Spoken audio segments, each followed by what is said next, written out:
प्यारे दोस्तों नमस्कार। मैं आपका मित्र आनंद शर्मा। जैसा कि आप जानते हैं हम चतुर्थ प्रश्न पत्र का अध्ययन कर रहे हैं एमपीपीएससी मेंस और इसकी पहली यूनिट दर्शन शास्त्र से संबंधित है, जिसमें हम भारतीय षट दर्शन और इसके बाद यूरोपीय दार्शनिक सुकरात, प्लेटो, अरस्तु व भारतीय दार्शनिकों को पढ़ेंगे। पिछले 3 लेक्चर्स में हमने दर्शन शास्त्र की सामान्य समझ, उसके कीवर्ड को डिस्कस किया था पहले लेक्चर में, और फिर दूसरे में हमने सांख्य दर्शन, तीसरे लेक्चर में हमने योग दर्शन को पढ़ा है। आज हम न्याय दर्शन को पढ़ने वाले हैं। मैं कोशिश कर रहा हूँ कि एक वीडियो में एक टॉपिक, मतलब जैसे आज न्याय दर्शन है, इसको पूरा कर दूँ और वीडियो देखने के बाद आपकी तीनों प्रकार की डिमांड पूरी हो। अति लघु उत्तरीय, लघु उत्तरीय व दीर्घ उत्तरीय, ये तीनों प्रकार के उत्तर आप लिख पाएँ। तो चलिए आज न्याय दर्शन पर बात करते हैं। मुझे उम्मीद है आप जिस कंसिस्टेंसी के साथ एक अच्छा स्टूडेंट पढ़ता है, आप भी पढ़ रहे होंगे, प्रॉपर नोट्स बना रहे होंगे, रिवीजन भी कर रहे होंगे। मेरे साथ बने रहिए। आपके और भी ऐसे कुछ दोस्त हैं जो सेल्फ स्टडी करते हैं या कोचिंग नहीं जा सकते, या जिनके पास समय कम है, जो टू द पॉइंट पढ़ना चाहते हैं, तो उनको भी हमारे चैनल को शेयर कर दीजिए, बता दीजिए। चलिए, न्याय दर्शन। मित्रों, भारतीय दार्शनिक परंपरा में षट दर्शन जो वेदों की सत्ता को मानते हैं, उनकी विचारधारा के आधार पर अस्तित्व में आए हैं। और इन षट दर्शन में सांख्य व योग के बाद न्याय दर्शन हम आज पढ़ रहे हैं। न्याय दर्शन मित्रों, इसकी विशेषताओं के आधार पर देखा जाए तो जैसा कि सभी षट दर्शन हैं आस्तिक, तो न्याय दर्शन भी आस्तिक रहेगा। यहाँ आस्तिक होने का अर्थ वेदों में विश्वास करना। आस्तिक के बाद न्याय दर्शन ईश्वरवादी दर्शन है, अर्थात न्याय दर्शन मानता है कि जगत के निर्माण में ईश्वर का योगदान है। मित्रों, न्याय दर्शन बहुतत्ववादी दर्शन भी माना जाता है। यहाँ आप नोट कर लीजिए, बहुतत्ववादी यानी ये अनेक तत्वों की सत्ता को स्वीकार करता है। कौन कौन से तत्वों को मानता है वो हम चर्चा में लेंगे। चलिए, अब प्रवर्तक कौन है न्याय दर्शन के? तो अक्षपाद गौतम, जिसे मेधा तिथि गौतम भी कहा जाता है, तो अक्षपाद गौतम याद रखना, ये न्याय दर्शन के प्रवर्तक है। अब न्याय दर्शन हम पढ़ रहे हैं तो न्याय का अर्थ जान लिया जाए, क्यों इस दर्शन का नाम न्याय पड़ा। तो मित्रों, न्याय दर्शन के बारे में जो न्याय सूत्र ग्रंथ है अक्षपाद गौतम का, उसमें लिखा है नियते अनेन इति न्यायः। नियते अनेन इति न्यायः मतलब जो निश्चित करे वही न्याय है। जो निश्चित करे वही न्याय है। निश्चित क्या करे? किसी निष्कर्ष तक पहुंचाए। आई बात समझ में आपको? अरे, लगातार तर्क करते करते करते जब हम किसी निष्कर्ष पर पहुंच जाते हैं तो हम समझ लेते हैं कि हमने अमुक विषय के साथ न्याय किया है। क्योंकि निष्कर्ष जब तक नहीं मिलेगा तब तक हमें विवेक ज्ञान नहीं हो पाएगा, और विवेक ज्ञान जब तक नहीं होगा तब तक हमें मोक्ष, मुक्ति नहीं मिल पाएगी। मित्रों, भारतीय दर्शन की एक अनोखी विशेषता है कि ये न सिर्फ एक अच्छी जीवन शैली उपलब्ध करवाता है, बल्कि मोक्ष मार्ग को भी प्रशस्त करता है। जीव, जगत, ईश्वर, परमात्मा सबके प्रति एक सुलझा हुआ दृष्टिकोण बनाने में हमारी मदद करता है भारतीय दर्शन, और मोक्ष मार्ग प्रशस्त करता है। इसी क्रम में न्याय ने अपनी जो दार्शनिक विचारधारा जगत को हमें दी है, उसमें तर्क शास्त्र व प्रमाण शास्त्र का प्रादुर्भाव हुआ है। उसके कारण मित्रों, न्याय दर्शन को ही तर्कशास्त्र या प्रमाण शास्त्र का प्रणेता माना जाता है। अब क्या है प्रमाण शास्त्र? तो दोस्तों, ज्ञान क्या है, यह जानने के बाद एक महत्वपूर्ण बात जो हम सभी स्वीकार करते हैं कि ज्ञान प्राप्त कैसे किया जाए, यानी ज्ञान के साधन क्या है, ज्ञान के प्रमाण क्या है। इन प्रमाण को ही साधन कहा गया है।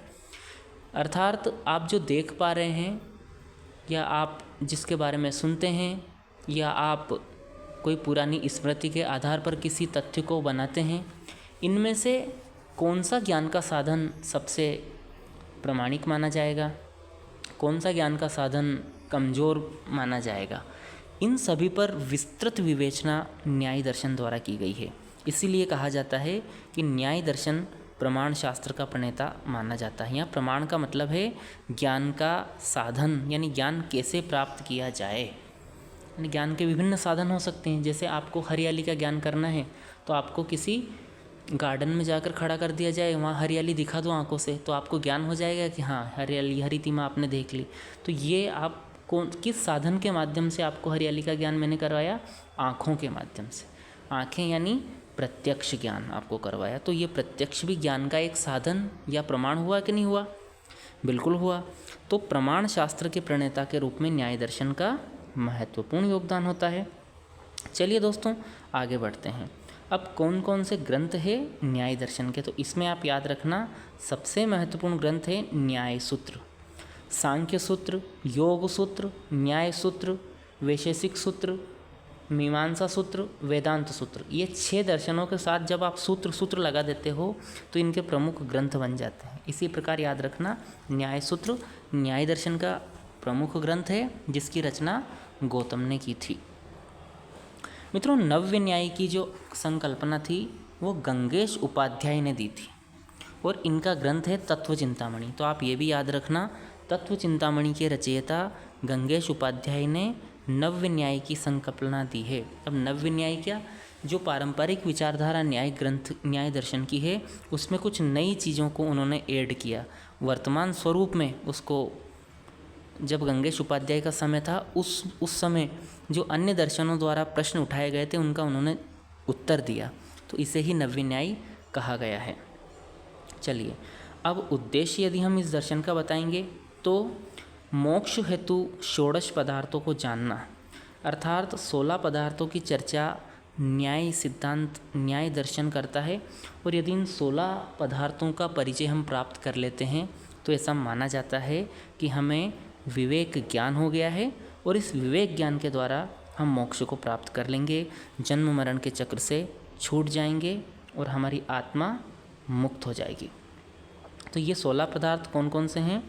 इन 16 पदार्थ में आपको सिर्फ 2 याद रखने हैं, ठीक है? और आप ऐसे लिखना, यहाँ पे तो हमने लिख दिया, पूरा लिख देना कि 16 पदार्थों की चर्चा की गई है जिसमें प्रमाण व प्रमेय ये 2 मुख्य है। तो बाकी के भी थोड़ा सा देख लेते हैं, कुछ याद आ जाए तो।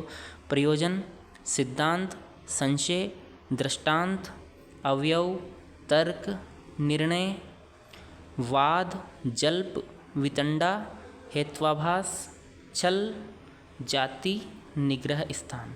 ये 16 तत्व न्याय दर्शन बताता है। इनका ज्ञान होने पर हमें मोक्ष मिल जाता है। अभी परीक्षा के दृष्टिकोण से आपको प्रमाण व प्रमेय दोनों का ज्ञान, प्रमाण यानी साधन, प्रमेय यानी ज्ञान, क्या ज्ञान है इनका आपको पता होना चाहिए। अब चलिए हम क्या क्या न्याय दर्शन में विस्तार से पढ़ने वाले हैं। मित्रों, न्याय की प्रमुख अवधारणाओं व मान्यताओं की हम यदि बात करें तो इनमें सबसे पहले हम ज्ञान के स्वरूप को देखेंगे, है ना? ज्ञान किस स्वरूप में होता है। फिर हम प्रमाण विज्ञान को जानेंगे, प्रमाण विज्ञान क्या कहता है न्याय का।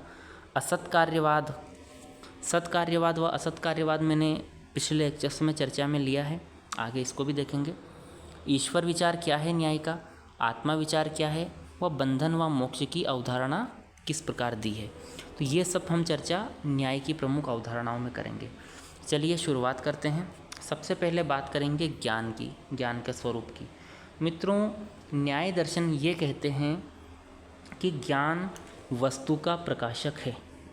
वस्तु का परिचय आपको तब तक पता नहीं चलेगा जब तक उस वस्तु का ज्ञान नहीं हो जाता, यानी वस्तु दिखाई ही नहीं देगी बिना ज्ञान के, ये कहना है न्याय का। बड़ी अव्यवहारिक प्रतीत हो रही होगी लेकिन ये बहुत व्यवहारिक बात है मित्रों। कैसे?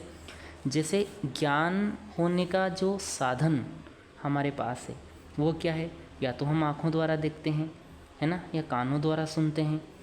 कहने का तात्पर्य है इंद्रियों द्वारा हम किसी वस्तु के होने या ना होने का ज्ञान प्राप्त करते हैं। तो वस्तु प्रकाशित कैसे हुई, आप जरा सोचिए। आपके सामने चेयर रखी हुई है, अगर आप आंखें बंद कर ले तो क्या वह चेयर प्रकाशित हो रही है आपके सामने? नहीं हो रही है, आप नहीं देख पाओगे। हाँ, अन्य इंद्रिय का उपयोग यदि आप करोगे, जा कर के उस चेयर को स्पर्श करोगे, तब तो आपको उस चेयर होना या ना होने पर विश्वास आएगा। उस स्थिति में भी आपने अपनी इंद्रियों का सन्निकर्ष किया या नहीं किया? वस्तु से किया है। इसीलिए कहा गया है कि ज्ञान वस्तु का प्रकाशक है। मुझे उम्मीद है ये आपको समझ में आ गया होगा। चलिए अब बात करते हैं आत्मा का गुण।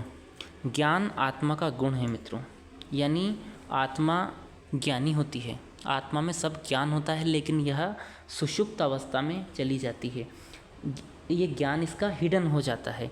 लेकिन जब हम तर्क करते हैं लगातार, जैसा कि मैंने आपको प्रारंभ में ही बताया, न्याय दर्शन तर्क शास्त्र और प्रमाण शास्त्र के द्वारा ज्ञान की स्थापना करता है।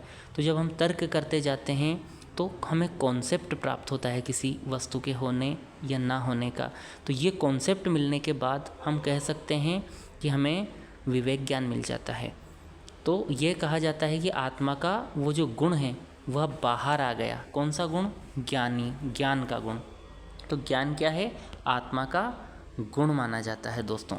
ठीक है, विस्मृत हो जाती है, शरीर को ही अपना समझ लेती है, तो वो गुण जो आत्मा का स्वयं को जानने का था वो हिडन हो जाता है। इसलिए आवश्यकता क्या होती है? विवेक ज्ञान की, है ना, आत्मा के इस ज्ञान वाले गुण को पुनः प्रकाशित करने की, उद्दीप्त करने की। ठीक है मित्रों, व्यवहार का आश्रय है। ज्ञान व्यवहार का आश्रय कैसे होता है न्याय के अनुसार? दोस्तों, यदि आपको अभी उदाहरण के लिए ज्ञान हो जाए कि आनंद शर्मा के चैनल पर MPPSC मेंस का कंसिस्टेंटली कंटेंट प्रोवाइड करवाया जा रहा है, सरल तरीके से कोशिश की जा रही है पढ़ाने की, तो आप क्या करोगे, है ना, लगातार चैनल पर नज़र रखोगे कौन सा नया वीडियो कब आया, है ना, विज़िट करोगे चैनल को, बेल आइकन दबा के रखोगे और लगातार नोट्स बनाते जाओगे और अपनी तैयारी को मजबूत करोगे। लेकिन आपको ज्ञान नहीं है, इस बात का पता नहीं है, तो आप जुड़ पाओगे क्या? मतलब आपको व्यवहार को आश्रय कहाँ से मिलता है? ज्ञान से मिलता है दोस्तों। समझ आएगा आपको बात?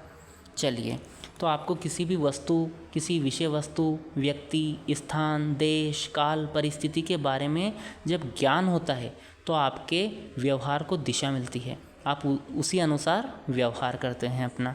चलिए, समझ में आया आपको? ठीक है, आगे बढ़ जाते हैं। न्याय के अनुसार ज्ञान दो प्रकार का होता है दोस्तों। कैसा होता है? एक होता है यथार्थ ज्ञान और एक होता है अयथार्थ ज्ञान।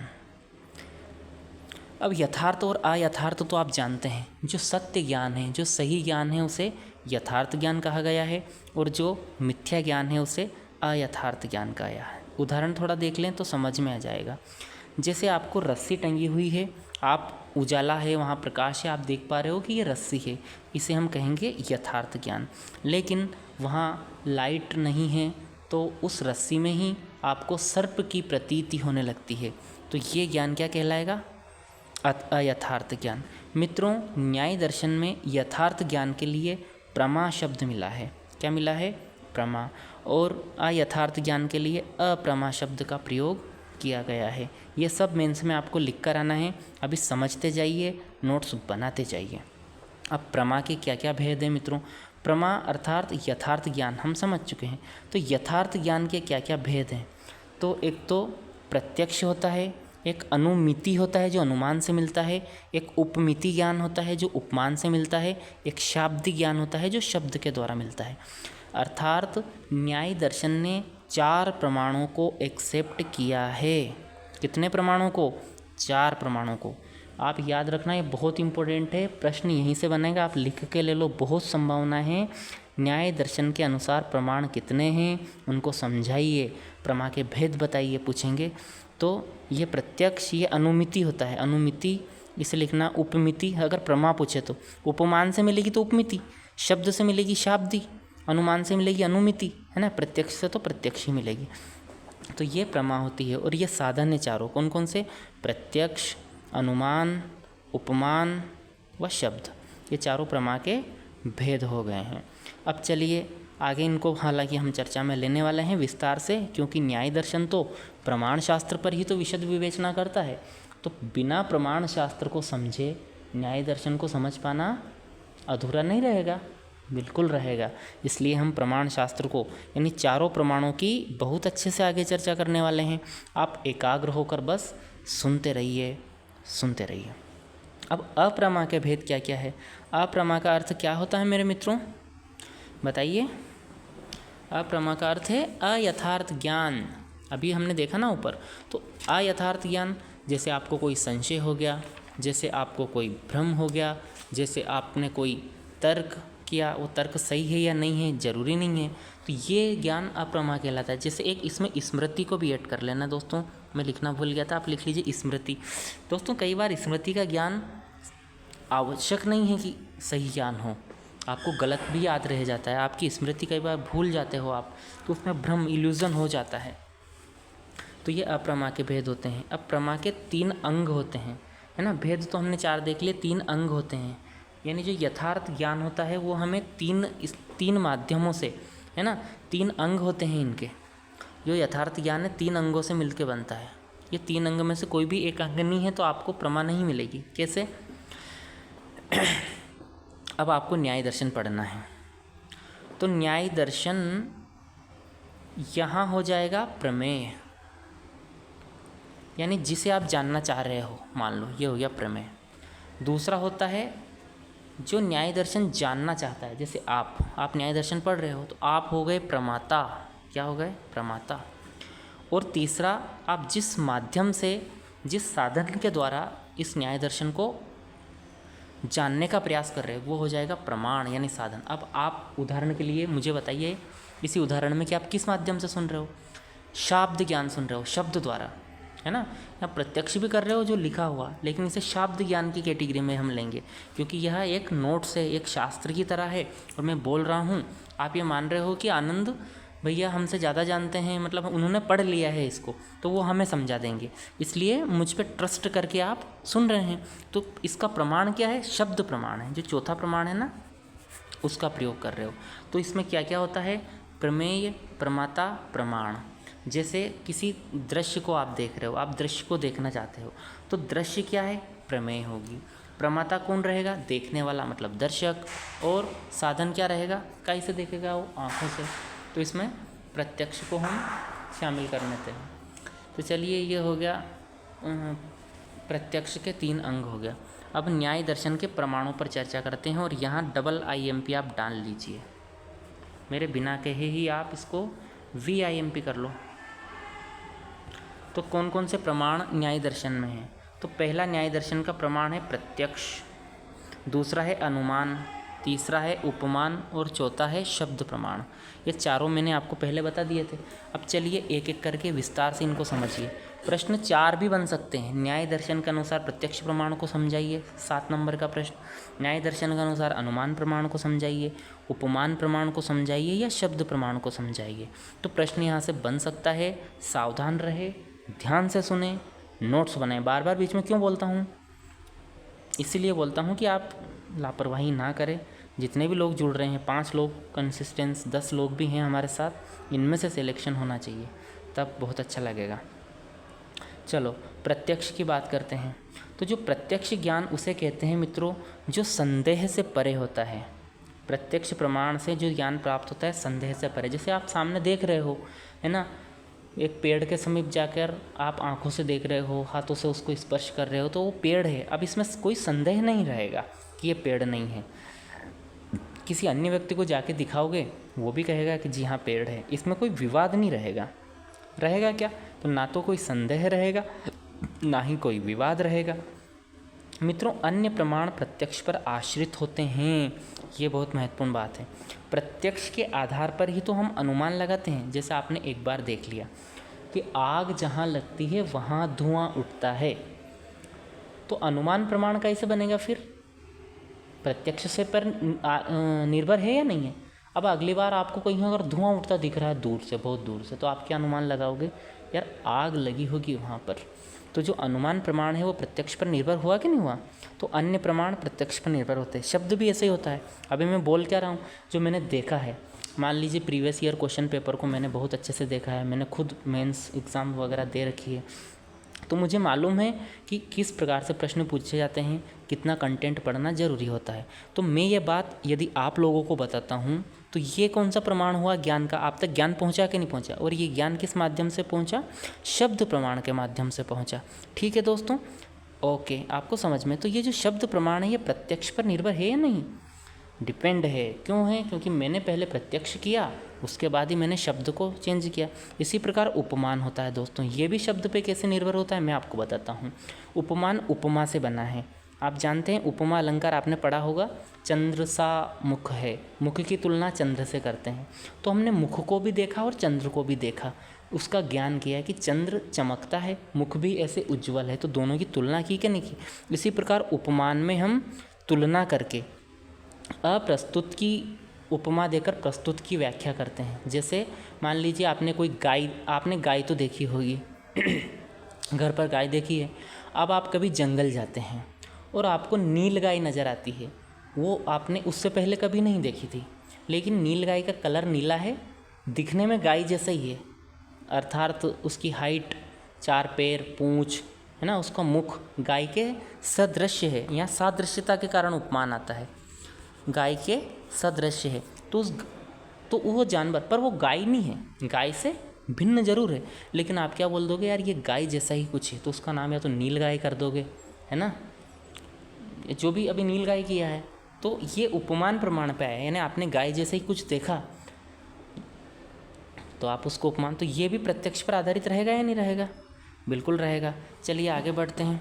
तो ये ऐसे आश्रित होता है। अब प्रत्यक्ष के भेद बताए गए हैं दोस्तों, ये बहुत इंपॉर्टेंट है। और आप यहाँ से फिर से एक बार बार बोल रहा हूँ, क्यों बोल रहा हूँ दोस्तों, कि यार फोकस करो दोस्तों। ये दर्शन वाली बातें हैं, इतनी आसानी से गले उतरती नहीं है। आप अपना टाइम यदि मुझे दे रहे हो तो मेरी हार्दिक इच्छा है कि आप यहाँ से सीख कर जाओ यार, बिना आप याद किए यहाँ से मत जाओ। मेरी आपसे हाथ जोड़ के विनती है, तो ध्यान दो, ध्यान से सुनो मेरी हर बात को। चलिए, तो प्रत्यक्ष के 2 भेद बताए गए हैं मित्रों। कौन कौन से हैं? एक होता है लौकिक प्रत्यक्ष, और शब्द के अर्थ में जाइए, लौकिक प्रत्यक्ष, एक है अलौकिक प्रत्यक्ष। लौकिक मतलब इस लोक वाले, यहाँ दिखते हैं, जो थोड़ा इंद्रियों की अनुभूति का विषय होता है, उस प्रकार से, है ना, यानी जो मूर्त रूप में होता है। कुल मिलाकर आप ऐसा कर लो, कंक्रीट और ये एब्स्ट्रैक्ट हो जाएगी, ये कंक्रीट हो जाएगी, एब्स्ट्रैक्ट हो जाएगी। चलिए, तो लौकिक प्रत्यक्ष भी 2 प्रकार का होता है, एक बाह्य होता है और दूसरा आंतरिक होता है मित्रों। चलिए बात करते हैं क्या होता है। तो लौकिक में जो बाह्य होता है वो 5 इंद्रियों द्वारा ज्ञान होता है, जैसे आँखों द्वारा, त्वचा द्वारा, कान द्वारा, नाक द्वारा जो हमें ज्ञान हो रहा है ना, ये क्या हो रहा है? बाह्य ज्ञान कहलाता है। आपने टच किया, गर्म है या ठंडा है, देखा, है ना, सूंघा, इनके द्वारा आपको क्या हुआ? बाह्य ज्ञान हो। आंतरिक ज्ञान मन के द्वारा प्रत्यक्ष होता है, आपके मन में महसूस होता, मन के द्वारा जो आप प्रत्यक्ष करते हो वह आंतरिक ज्ञान होता है। जना आपने देखने के बाद में मन में उसको कन्फर्म भी करते हो, विचार करते हो, है ना, तो उसे, उस कन्फर्मेशन को आंतरिक प्रत्यक्ष कहा जाता है। अब हम बात करेंगे अलौकिक प्रत्यक्ष की। तो इसमें ज्ञान लक्षण, सामान्य लक्षण व योगज लक्षण, ये 3 प्रकार के लक्षण बताए गए हैं प्रत्यक्ष के। लौकिक प्रत्यक्ष के 3 लक्षण हैं। तो इसमें चलो थोड़ा थोड़ा मैं आपको ऐड करवा देता हूँ। ज्ञान लक्षण का दोस्तों अर्थ होता है ज्ञान होना कहीं दूसरी जगह से। यहाँ अर्थ ये लिया गया, एक इंद्रिय का कार्य दूसरी इंद्रिय करती है, और क्यों करती है? पूर्व ज्ञान पर आधारित, मतलब पहले से आपको पता है। जैसे उदाहरण मैं आपको बताऊं, आपने बर्फ़ को स्पर्श करके देख लिया एक बार, है ना, वाइट कलर का होता है, और उसको स्पर्श करते हैं तो बड़ा ठंडा लगता है, क्योंकि टेम्परेचर बिलो 0 डिग्री होता है उसका, तो ठंडा लगता है ना। तो और आपको एक और ये ज्ञान है कि जो कितना लगभग 40-50 डिग्री लेटीट्यूड पर जब हम जाते हैं तो वहाँ बर्फ़बारी पहाड़ों पे हमें मिल जाती है। जैसे हिमालय तरफ जाते हैं तो यहाँ मिल जाती है, ज्ञान है। अब आप भविष्य में कभी भी मान लीजिए आँखों से बर्फ़ देखते मात्र हो, उसको टच नहीं करते हो, लेकिन आँखों से देखने भर से आपको क्या ज्ञान हो जाता है कि यह ठंडा है। अब यहाँ आँखों का काम किसने आँखों द्वारा, हाथों का काम आँखों ने करा कि नहीं करा, तो इसे ही ज्ञान लक्षण कहा जाता है। अब उम्मीद है क्लियर हो गया होगा। आपने नोट भी करते जाओ, चाहो तो वीडियो को पॉज कर लो, अगर पीछे जाना हो 10-20 सेकंड, और लिख लो। सामान्य लक्षण की हम बात करें तो सामान्य लक्षण में क्या होता है? सामान्य लक्षण, आप तो इसी पे जाओ, क्या है सामान्य लक्षण? किसी भी जानवर का उदाहरण ले लेते हैं। चलो, शेर का सामान्य लक्षण क्या है बताओ? बहादुरी है ना सामान्य लक्षण, निडरता, स्वच्छंदता। तो आपको हम जैसे शेर का बताते हैं कि शेर, तो आपको शेर के बारे में क्या क्या जानकारी होगी कि बहादुर कौम है, जंगल का राजा, इनको। तो ये ज्ञान एक नाम से पूरी जाति का ज्ञान, यानी उसका सामान्य लक्षण क्या होता है आपको कुछ भी बताएंगे हम। जैसे उल्लू बोला, तो उल्लू क्या है? रात में जागने वाला है ना। चमगादड़ बोल दिया, आपको कुछ भी हम जैसे घोड़ा बताएंगे तो बोलेंगे कि रनिंग बहुत अच्छी करता है ना। युद्ध का एक बहुत प्रमुख अंग रहा है हमारी सेनाओं में ये घोड़ा पहले। तो आया कि नहीं सामान्य लक्षण? योगज लक्षण, अब देख लो, योगज लक्षण का दोस्तों बात होता है योगज योगी से। आप इसको रिलेट कर लीजिए। मान लीजिए एक महात्मा नहीं, योगी आपके सामने है, तो योगी क्या करेगा? बैठे बैठे बता देगा कि वहाँ तो ये हो रहा है, तुम लोगों ने, तुम्हारा जो सामान कल चोरी हुआ था वो अमुक स्थान पर पड़ा है, जाओ चले जाओ। और ऐसा पहले होता था, पुलिस उन योगीराज को पकड़ लेती थी। ऐसे सिद्ध पुरुष होते थे, क्यों बता देते थे? मित्रों इसको नोट कर लेना, योगज लक्षण असाधारण प्रत्यक्ष भी कहा जाता है इसको। असाधारण प्रत्यक्ष क्या मतलब है इसका? योगज का, असाधारण प्रत्यक्ष का। साधारण बात तो हर कोई बता देता है, असाधारण ये सुपरमैन वाली बात हो जाएगी। त्रिकालदर्शी जो लोग होते हैं ना, भूत भविष्य और वर्तमान तीनों में एक साथ देख सकते हैं, वो यानी वो योगी लोग होते हैं। तो इसे योगज लक्षण कहते हैं अलौकिक पर। ये लौकिक बातें नहीं है, मतलब ये थोड़ी एब्स्ट्रैक्ट टाइप की बातें, इसलिए इसको इस वर्ग में रखा है न्याय दर्शन दार्शनिकों ने। तो आप याद रख लोगे प्रत्यक्ष के भेद है ना, लौकिक और अलौकिक। लौकिक में बाह्य व आंतरिक, अलौकिक में ज्ञान लक्षण, सामान्य लक्षण, योगज लक्षण है ना। तो योगज लक्षण भी आपको समझ में आ गया? ठीक है, चलो और कोई उदाहरण बताऊं तो, या फिर ये तथ्य बताऊं तो, ऐसा मान लीजिए कि जो अति सूक्ष्म वस्तु है जो सामान्य दिखाई नहीं दे रही है, योगी उसे भी देख लेता है। अति स्थूल वस्तु बहुत बड़ी है, उसे भी देख लेता है। बाधित वस्तु, बाधित यानी कोई दीवार डाल दी, दीवार के उस और कोई चीज़ है, उसको भी वो देख लेता है। तो ये क्या हुआ? अप्रत्यक्ष हुआ कि हुआ लक्षण इसका? ठीक है, चलिए अब आगे बढ़ते हैं मित्रों। अब प्रत्यक्ष की कुछ आलोचना कर लेते हैं कि क्या प्रत्यक्ष इतना भारी ज्ञान है? हालांकि न्याय दर्शन द्वारा जो चारों प्रमाण बताए हैं उसमें सबसे प्रबल तो है, लेकिन इसकी भी कुछ कमियां होती है मित्रों। ये प्रत्यक्ष अनिवार्य होता है लेकिन पर्याप्त नहीं होता है। सिर्फ प्रत्यक्ष के माध्यम से ही आप किसी ज्ञान को पूर्णता सिद्ध नहीं कर सकते। कैसे नहीं कर सकते? क्योंकि यह भ्रांत हो जाता है कभी कभी। क्यों हो जाता है? उदाहरण के लिए मृगमरीचिका आप देखेंगे। मृगमरीचिका दूर से देखने पर रेगिस्तानी क्षेत्र में आपको जल दिखाई देगा कि पानी भरा हुआ है, लेकिन जब आप समीप जाकर देखते हैं तो वहाँ पानी नहीं होता है। तो ये मृगमरीचिका हो जाती है। आप रेल की पटरी पर खड़े होकर देखिए, दोनों पटरियाँ मिली हुई दिखाई देगी बहुत दूर आपको, लेकिन क्या वास्तव में ये मिली हुई है? नहीं मिली हुई है। आप अभी संध्या की ओर देखिए, सूरज कैसा दिखेगा? क्षितिज पर ढलता हुआ। वहाँ क्या दिखाई देगा? आसमान और ज़मीन मिल गए हैं, पर क्या वास्तव में ऐसा है? नहीं है।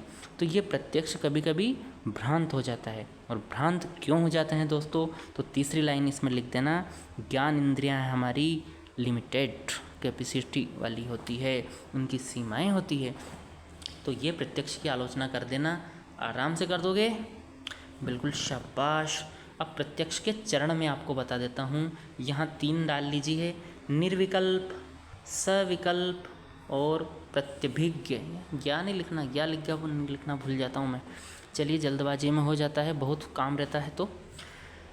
तो प्रत्यक्ष के कौन कौन से चरण होते हैं मित्रों? आपने, चलो आपको मैं उदाहरण से समझाता हूँ, बेहतर समझ में आएगा। आप बैठे हुए हो है ना मार्केट में, अपने घर के बाहर बैठे हुए हो, ठीक, और कोई तेज़ी से एक बाइक निकलती है, बड़ी तेज़ी से स्पीड से बूम करती हुई, जो एक्शन मोड में निकलती है ना गाड़ी, निकल गई। अब आपको क्या ज्ञान होगा? प्रत्यक्ष के कौन से चरण का ज्ञान हुआ? निर्विकल्प। अब आप बोलोगे महात्मा जी कैसे हुआ निर्विकल्प? तो आपको ये तो पता है कि बाइक निकली है, विचार करना, लेकिन क्या ये पता है कि बाइक कौन लेके गया है? उसको पहचान नहीं पाया उस व्यक्ति को, क्योंकि वो बहुत तीव्र गति से निकला है। कौन सी बाइक थी? हाँ, काले कलर की थी, पर पल्सर थी कि डिस्कवर थी, प्लेटिना, नहीं देख पाए। हाँ, निकली बाइक अचानक। इसे कहते हैं निर्विकल्प चरण प्रत्यक्ष का। ये कन्फर्म है बाइक निकली है, ये नहीं कन्फर्म कौन सी निकली। समझ रहे हो बात को? अर्थात वस्तु का लिखना चाहो तो लिख लेना, आभास मात्र होना, ना कि विशिष्ट ज्ञान। आभास मात्र होता है जब प्रत्यक्ष से, जैसे आपके आंखें बंद करके हाथ से कुछ गरम गरम टच करवाया जाए, आपको ये ज्ञान तो हो जाएगा कि ये गरम है, लेकिन ये क्या है, क्या गरम करवाया, कौन सी क्या टेबल टच करवाई आपसे कि हमने टिफ़िन टच गरम करके करवा दिया, कुछ भी करवा सकते हैं। तो इसे बोलते हैं निर्विकल्प प्रत्यक्ष। प्रत्यक्ष का ये प्रथम चरण है। दूसरा होता है सविकल्प प्रत्यक्ष। अब इसमें वस्तु के अस्तित्व के ज्ञान के साथ साथ वस्तु का गुण आदि का ज्ञान भी हो जाता है। वस्तु तो निकली, पर गुण, आपने स्लो निकलती हुई बाइक को देखा तो इसमें पता चला कि डिस्कवर थी या पल्सर गाड़ी से हमारा विनोद निकला, तो विनोद पता चल गया, विनोद निकला है। ठीक है, तो ये हो जाएगा सविकल्प। एक होता है प्रतिभिज्ञ ज्ञान, प्रतिभिज्ञ प्रत्यक्ष। क्या होता है प्रतिभिज्ञ प्रत्यक्ष? मित्रों, स्मृति व प्रत्यक्ष जब दोनों मिल जाए तो प्रतिभिज्ञ कहलाता है। देखो, स्मृति, आप ऐसे नोट कर लो इसको, प्लस प्रत्यक्ष। स्मृति और प्रत्यक्ष जब दोनों मिलेंगे, क्या तात्पर्य, कहना क्या चाहते हो? स्मृति का मतलब ये है आपने पहले किसी व्यक्ति को देखा, मान लीजिए 2 साल 4 साल पहले देखा है, पहचानते हो, है ना, और वो अचानक बस स्टॉप पर या कहीं सार्वजनिक स्थान पर आप जा रहे हो, दिख जाए, तो आप क्या कहोगे? अरे यार, ये तो राधेश्याम दादा है यार अपना, यार लो चलो चलते हैं। तो आपने बोला ना, अरे यार ये तो राधेश्याम दादा है, ऐसा लगा आपको कि राधेश्याम, आपने पहचाना, लगभग 90% कन्फर्मेशन, 100% नहीं है अभी भी, हो सकता है वो राधेश्याम की जगह सीताराम निकल जाए, लेकिन आप जाकर उनको बात करोगे तो पता तो चलेगा ना कि राधेश्याम भाई है ये तो ये प्रतिभिज्ञ चरण होता है इसका। ठीक है, तो प्रथम चरण होता है निर्विकल्प, जिसमें हम आभास मात्र होता है, और दूसरा ये प्रतिभिज्ञ माना जाता है, जिसमें हमें स्मृति व प्रत्यक्ष दोनों होता है, और तीसरा होता है सविकल्प, इसमें आपको पूर्ण प्रत्यक्ष होता है, यानी वस्तु के अस्तित्व का, उसके गुणों का ज्ञान हो जाता है। तो ये इसके चरण हमने देख लिए हैं। आइए अब बात करेंगे अनुमान प्रमाण की। क्या होता है अनुमान प्रमाण? मित्रों, अनुमान को इन्फेरेंस भी कहा जाता है। यह प्रत्यक्ष पर आधारित ही एक प्रमाण है। मैंने आपको पहले भी बता दिया था, अनुमान आप कब करते हो? जब आपको व्याप्ति संबंध याद होता है। यहाँ मैंने क्या बोल दिया? व्याप्ति संबंध क्या है भैया? गुरु क्या क्या न्याय के गुरु हमें शब्द देते जा रहे हैं। चलिए मैं बताता हूँ, आप घबराइए मत, अपनी कॉपी में लिखिए व्याप्ति। व्याप्ति बिना अनुमान नहीं। अब क्या है भैया व्याप्ति? चलो आग का ही उदाहरण ले लो वापस। जहाँ आग लगती है वहाँ धुआं उठता है। आग और धुएं का यह संबंध व्याप्ति कहलाता है। धुआं कहाँ व्याप्त रहेगा? जहाँ आग होगी। अगर ये आपको एक बार मतलब पता चल गया तो आप क्या करोगे? इसमें व्याप्ति संबंध स्थापित कर लोगे। ठीक है, तो अनुमान का मतलब हो जाएगा जिसमें प्रत्यक्ष से अप्रत्यक्ष की ओर हम जा सकें। आपको प्रत्यक्ष तो धुआं दिख रहा है, लेकिन अप्रत्यक्ष आग लगी हुई है, उसका पता आप कैसे करोगे? अनुमान के आधार पर करोगे। ठीक है, चलो उदाहरण से समझते हैं। पहाड़ पर आग है क्योंकि वहाँ धुआं है, और आपको इस व्याप्ति का ज्ञान है कि जहाँ जहाँ धुआं होता है वहाँ वहाँ आग होती है। ठीक है, ये बात क्लियर हो गई। जहाँ जहाँ धुआं है वहाँ आग, ये व्याप्ति का ज्ञान होना आपको ज़रूरी है। आपको पूर्व में कोई प्रत्यक्ष हुआ है तब जाके आपको व्याप्ति का नॉलेज तभी होगा। ठीक है, तो व्याप्ति एक अनिवार्य कंपोनेंट हो जाती है अनुमान प्रमाण के लिए। ठीक है, अब यहाँ अनुमान के 3 अंग होते हैं। कौन कौन से हैं 3 अंग? पहला है पक्ष, दूसरा हेतु, तीसरा साध्य।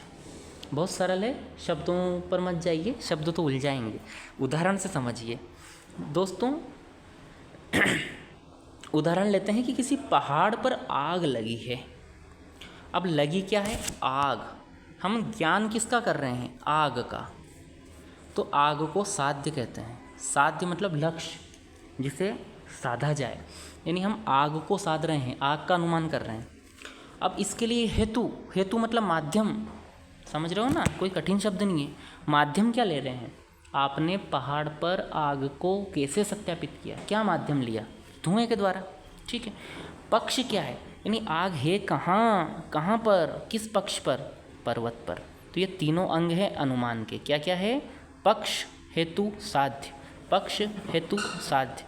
प्रत्येक लाइन से प्रश्न बनने वाला है, हर लाइन को ध्यान से सुनिए, तब आपका काम होगा। बहुत स्कोरिंग पेपर है, ये बता दूं आपको मैं।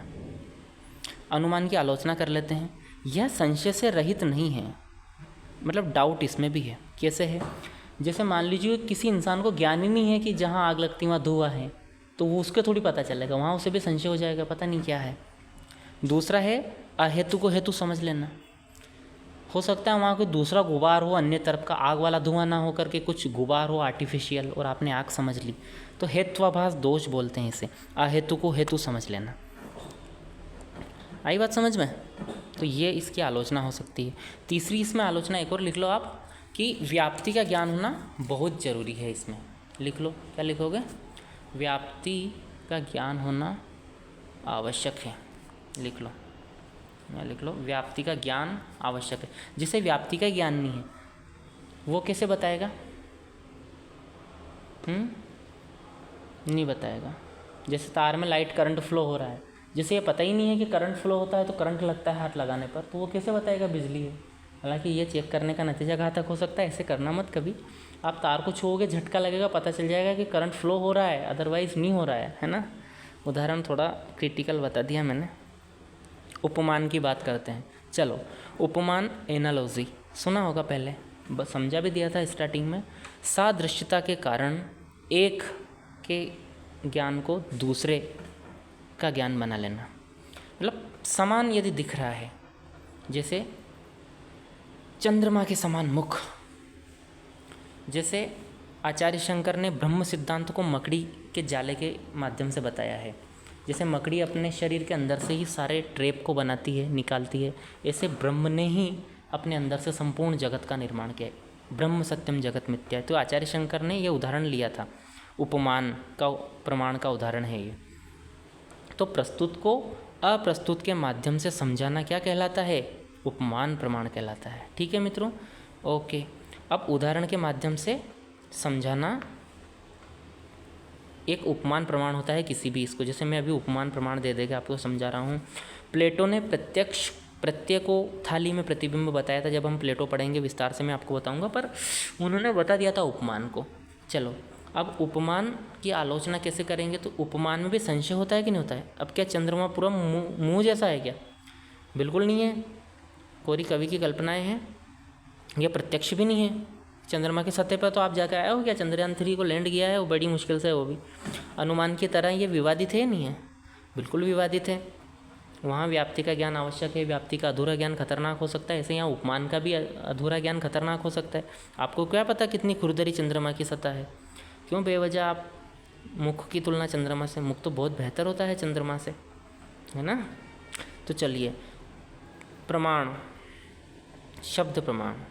चौथा और अंतिम प्रमाण है ये न्याय दर्शन का, काफ़ी इंपॉर्टेंट। लिख लीजिए, पूछ लेगा शब्द प्रमाण समझाओ। हर प्रमाण इंपॉर्टेंट है। चारों प्रमाण भी 10 नंबर में पूछ सकता है, तो आपको इतने 4-4 लाइन लिखनी है, 5-5 लाइन, और वैसे भी लिखना। शब्द प्रमाण क्या है, बात करते हैं। तो मित्रों, सीधी सी डेफिनेशन है, विश्वसनीय व्यक्तियों के शब्द ही शब्द प्रमाण है। विश्वसनीय व्यक्ति अब कौन? विश्वसनीय व्यक्ति अर्थात जो बहुत ज्ञानी है, जिन्होंने अपने जीवन में कुछ अचीव किया हुआ है ना, जिनकी बातों से ही आपको समझ में आ जाता है कौन विश्वसनीय है। तो विश्वसनीय व्यक्तियों का जो के शब्द हैं वो क्या हो जाएगा? शब्द प्रमाण। अब इसमें विश्वसनीय व्यक्तियों के साथ साथ ग्रंथ, धार्मिक ग्रंथ, है ना, साहित्यिक ग्रंथ और वैधानिक ग्रंथ, है ना, नियम कानून के ग्रंथ, ये सब है ना ज्ञान कराते हैं, तो ये शब्द प्रमाण कहलाता है। इनमें कुछ लिखा है तो मित्रों, इसका आशय होता है सिद्ध पुरुषों के वचन अथवा धर्म ग्रंथ आदि का वचनों को यथावत स्वीकार करना। और महत्व क्या है शब्द प्रमाण का? ये बहुत महत्वपूर्ण है दोस्तों, ये महत्व जरूर लिख के आना, जाके शब्द प्रमाण आ जाए तो। देखो, हम बहुत सारे अनसुलझे प्रश्नों में उलझे रहते हैं, क्या जीव है, क्या जगत है, क्या परमात्मा है, इस प्रकार से हम अनसुलझे प्रश्नों में उलझे रहते हैं। लेकिन यदि हमें शब्द प्रमाण का ज्ञान हो जाता है ना, देन हम क्या करते हैं, उन प्रश्नों से बाहर निकल जाते हैं। शब्द प्रमाण पर हम जब विश्वास करने लगते हैं, जैसे किसी ने बोल दिया भगवान है, इस सृष्टि को चला रहे हैं, आपने विश्वास कर लिया, फिर आप बेतुके तर्क नहीं करोगे, ये भगवान है तो अन्याय क्यों हो रहा है, भगवान है तो, अरे वो एक दिन सब बैलेंस करेगा। आप उन पर ट्रस्ट तो करिए। और साइंस भी प्रूफ कर चुका है। द्रव्यमान व ऊर्जा संरक्षण का नियम आपने सुना होगा। ऊर्जा के स्वरूप में परिवर्तन हो सकता है, पर उसे क्रिएट नहीं किया जा सकता और नष्ट भी नहीं किया जा सकता। इसलिए आपके कर्मों के स्वरूप में परिवर्तन होगा। आपके कर्म नष्ट नहीं होने हैं, आपको भोगना ही पड़ेगा उसको। समझ में आ रहे हो बात को? तो इसलिए, और ये सब सेट करने वाला कौन है? परमात्मा है। उसने कितनी व्यवस्थाएं बनाई हैं, कितना तार्किक है उनकी व्यवस्थाएं। आपके शरीर की रचना को ही आप देख लीजिए, भगवान का यकीन हो जाएगा आपको। संपूर्ण ब्रह्मांड आपके शरीर में है। तो ये जब मैं आपको बता रहा हूँ तो आपको विश्वास होने लगा होगा। क्यों होने लगा होगा? आप ये मानते हैं कि ये आनंद भाई ने थोड़ा अध्ययन कर रखा है, या आपको कोई आपके आसपास के गुरुजी शास्त्र, रामायण, महाभारत आप पढ़ते हो। यदा यदा हि धर्मस्य ग्लानिर्भवति भारत तदात्मानं सृजाम्यहम्, है ना? तो वो क्या होता है, उससे आपको विश्वास होता है ईश्वर का। ठीक है, तो अनसुलझे प्रश्न आपके समाप्त हो जाते हैं, ईश्वर है, यकीन हो जाता है। तो शब्द प्रमाण बहुत इंपॉर्टेंट है। अब इसके दो भेद होते हैं शब्द प्रमाण के। एक होता है दृष्टार्थ और दूसरा अदृष्टार्थ। तो मित्रों, दृष्टार्थ भेद है वो है सांसारिक विषयों से संबंधित, और जो अदृष्टार्थ है वो पारलौकिक जगत, पाप पुण्य आदि इनसे संबंधित होता है। तो कुछ नहीं है, तो जो आपको कोई गुरुदेव आपको यदि सांसारिक विषयों के बारे में बता रहे हैं तो वो दृष्टार्थ शब्द हो जाएंगे।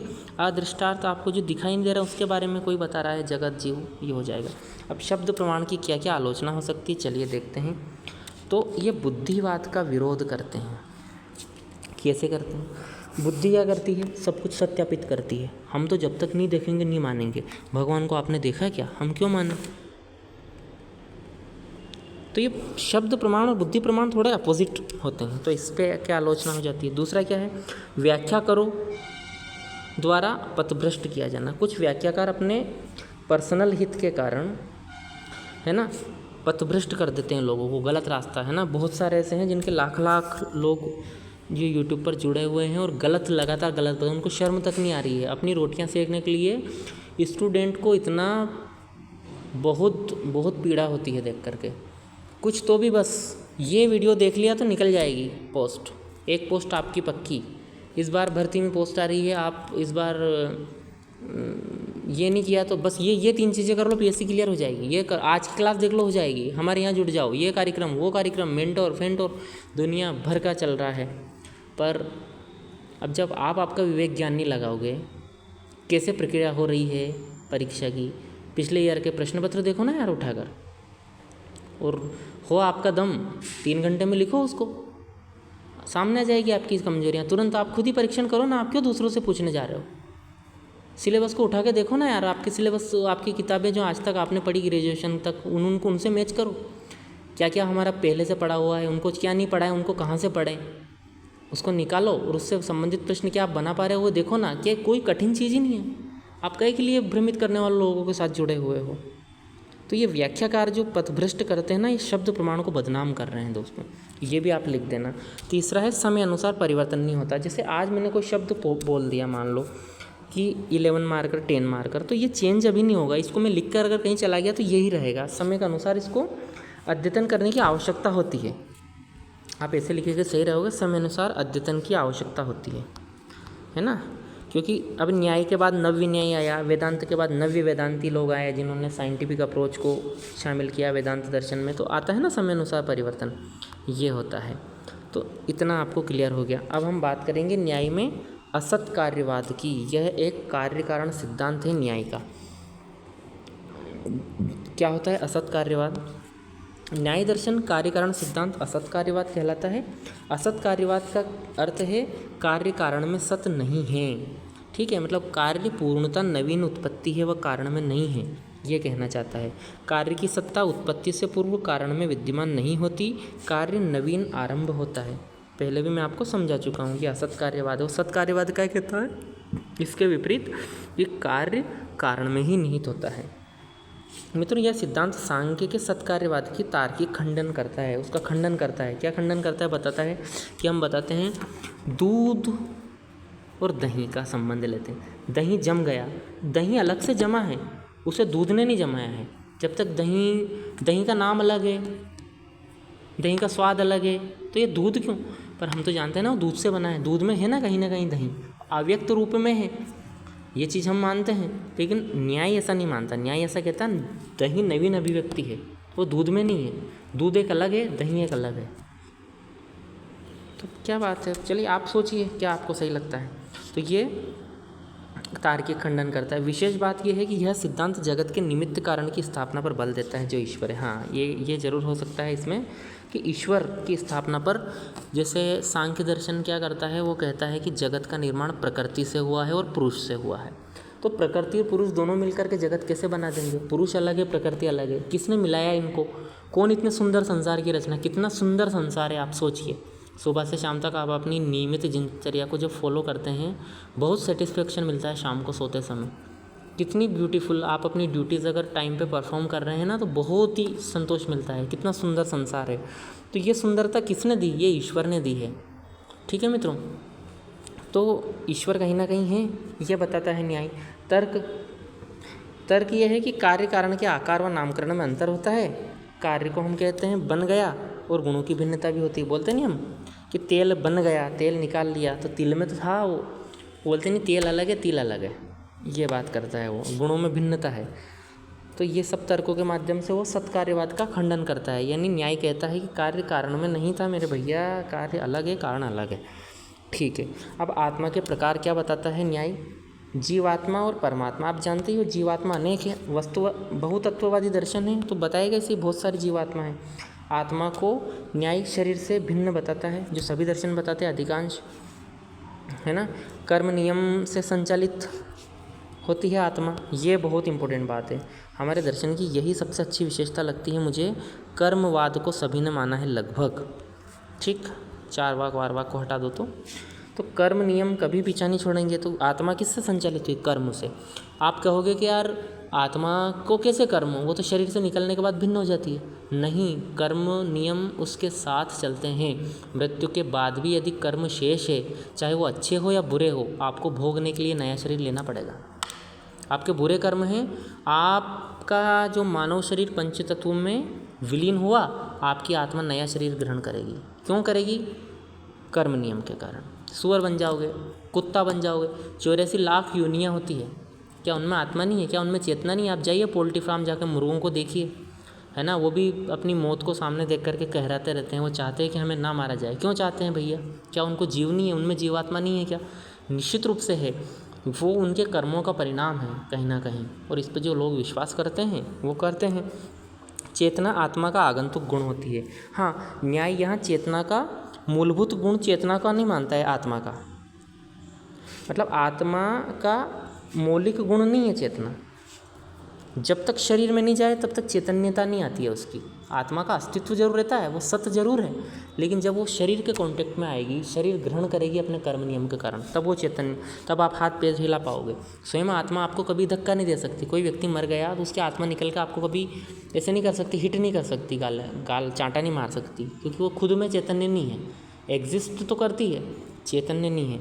वह किसी शरीर में जब प्रवेश करती है, जब अपने कर्म नियम के अनुसार शरीर बनता है उसका, तब जाके वो चेतना अवस्था में आती है। आत्मा का मन तथा इंद्रियों से संपर्क होता है, तब उसकी चेतना जागृत होती है। मैं आपको बता चुका हूँ। अब परमात्मा क्या है? ईश्वर है। यह सृष्टा है, पालक है, संहारक है ईश्वर। ठीक है, यानी दुनिया बनाता है, दुनिया को खाना खिलाता है और दुनिया को मार भी देता है, पुनः बराबर कर देता है। तो उसके हाथ में है धागा, और हम सब है कठपुतलियाँ। जैसे वो नचाएगा वैसे हम नाचेंगे, और आप सभी नाच ही रहे हो माया के वशीभूत होकर। ठीक है, चलो, माया भी ईश्वर की, शरीर भी ईश्वर का, चलने देते हैं। न्याय दर्शन परमाणुओं का संचालक भी ईश्वर को ही मानता है। मित्रों, वैशेषिक दर्शन हम इसके बाद पढ़ेंगे, और वैशेषिक दर्शन परमाणु की संकल्पना देने वाला है। और न्याय और वैशेषिक लगभग समान विचारधारा वाले दर्शन हैं। तो परमाणुओं का संचालन कौन करता है? ईश्वर करता है, ये न्याय बोलता है। समझ में आ रहा है आपको? कर्मफल दाता ईश्वर है, वीरता, श्री, यश, ज्ञान देने वाला स्वामी ईश्वर है। परमाणु आकाश, दिक्, काल, मन द्वारा संसार का सृजन करता है। ईश्वर क्या करता है? परमाणु। अब परमाणु का ही क्या आ गया? सबके परमाणु, जो पंच तत्व है ना हमारे, उनके परमाणु हो गया। ठीक है, तो ये 9 तत्व टोटल मिलेंगे। 5 तो महाभूत, अग्नि, जल, पृथ्वी, आकाश, वायु, और इसके अलावा दिक्, काल, मन। दिक्, काल, मन, इनके द्वारा संसार का सृजन किया जाता है। ठीक है मित्रों, दिक्, काल, मन, 5 तो 3 8 हो गए। 9वां तत्व कौन सा है? 9 तत्व माने हैं, 9वां तत्व यहाँ लिखा नहीं है हमने। चलिए आप खोज कर बताना, इतनी जिम्मेदारी मैं आपको दे देता हूँ। दिक्, काल, मन और 9वां तत्व कौन सा है? आकाश तो इनमें आ गया, परमाणु में। ठीक है, चलिए अब हम बात करेंगे बंधन व मोक्ष की। न्याय के अनुसार क्या बंधन है, क्या मोक्ष है? मित्रों, बंधन क्या है? मिथ्या ज्ञान के कारण आत्मा द्वारा अस्थायी को स्थायी समझ लेना, दुख को सुख समझ लेना, भौतिक जीवन को ही सत्य समझ लेना, अनात्म को आत्म समझ लेना, है ना। कर्मफल का निषेध कर देना। अपन मानते हैं कि अरे कर्म कर लो, अरे कहीं नहीं मिला कर्म, और में क्या होता है? कुछ नहीं होता है गुरुदेव, क्यों बोल रहे हो? ये क्या हो गया? ये ही तो बंधन है। ये बंधन आपको समझने नहीं दे रहा है। परिणाम पुनर्जन्म, जीवन मरण, जीवन मरण चलते रहो 84 लाख योनियों में। ठीक, तो ये होता है बंधन। अब मोक्ष क्या है? ज्ञान द्वारा मोक्ष मिलता है। मोक्ष के लिए मुक्ति शब्द भी न्याय ने बताया है दोस्तों। ज्ञान के द्वारा ही, विवेक ज्ञान के द्वारा मोक्ष मिलता है। मिथ्या ज्ञान का जब आपका अंत हो जाएगा, यानी असत को सत नहीं समझोगे, विवेक ज्ञान आपको हो जाएगा, तब आत्मा की मुक्ति हो जाएगी और उस समय दुखों का उच्छेद हो जाएगा, समाप्ति हो जाएगी दुखों की। और न्याय दर्शन का महत्व और योगदान हम अब देख लेते हैं क्या क्या है। तो मित्रों, प्रमाण शास्त्र के लिए भारतीय दर्शन न्याय दर्शन का सदैव ऋणी रहेगा। जो 4 प्रमाण बताए ना, कौन कौन से? प्रत्यक्ष, अनुमान, उपमान व शब्द, इनके लिए भारतीय दर्शन हमेशा ऋणी रहेगा। बहुत विशद विवेचनाएं की है। ज्ञान यानी प्रमा को सुस्पष्ट किया है मित्रों न्याय ने। तर्कशास्त्र के विकास में अविस्मरणीय योगदान दिया है, क्योंकि निष्कर्ष, न्याय का मतलब है निष्कर्ष तक पहुंचना। और निष्कर्ष पर कैसे पहुंचते हैं? जब कंसिस्टेंटली तर्क करते हो आप, है ना। ईश्वरीय मान्यता को बल दिया इन्होंने, ये बहुत अच्छी बात है।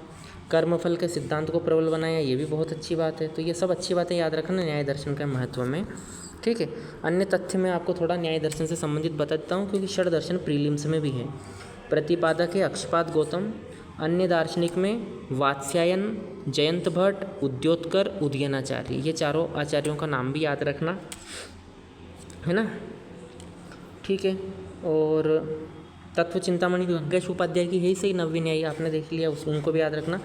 न्याय को विश्लेषण दर्शन भी कहा, क्यों कहा जाता है विश्लेषण?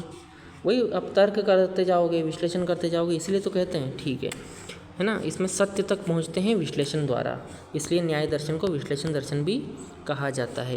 तो ये था हमारा न्याय दर्शन का वीडियो। मुझे उम्मीद है आपको समझ में आया होगा। नोट्स आप बना लेंगे, ऐसी मुझे पूरी उम्मीद है। वीडियो को पॉज करके, आप मेहनती स्टूडेंट है, आपको जो सुविधा चाहिए कुछ तो आप कमेंट में बताइए मुझे, मैं कोशिश करूँगा उसे देने की।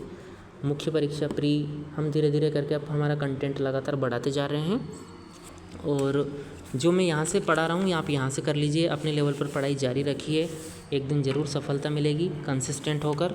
और आपके मित्रों तक इस वीडियो को शेयर कीजिए। आपको लगता है कि मैं वाकई में मैं आपके लिए मेहनत कर रहा हूँ, कंटेंट ला रहा हूँ, तो आप एक लाइक कर दीजिए, शेयर कर दीजिए, चैनल को सब्सक्राइब कर लीजिए। और अगर आपको नहीं लगता है कि ये मेहनत नहीं कर रहा है, बेवजह बकवास कर रहा है, तो चैनल को अनसब्सक्राइब कर दीजिए। अगर कर लिया हो सब्सक्राइब तो डिसलाइक कर दीजिए चैनल को, ये भी आपको स्वतंत्रता है। तो इन्हीं बात के साथ, हाँ, कर भला तो हो भला, यानी दोस्तों तक शेयर कीजिए। दोस्तों बहुत जिनको ज़रूरत है उन तक पहुँचाइए। मित्रों, अब मैं अनुमति चाहता हूँ आपसे, मिलेंगे वैशेषिक दर्शन वाले वीडियो में, अगले वीडियो आएगा। इससे पहले अन्य यूनिट के वीडियो में डालने वाला हूँ, होलकर वाला, तो होलकर वाले में मुलाकात होगी आपसे। पारिभाषिक शब्दावली वीडियो डालूंगा, उसमें भी मुलाकात होने वाली है। तब तक के लिए बाय बाय, टेक केयर, जय श्री राम।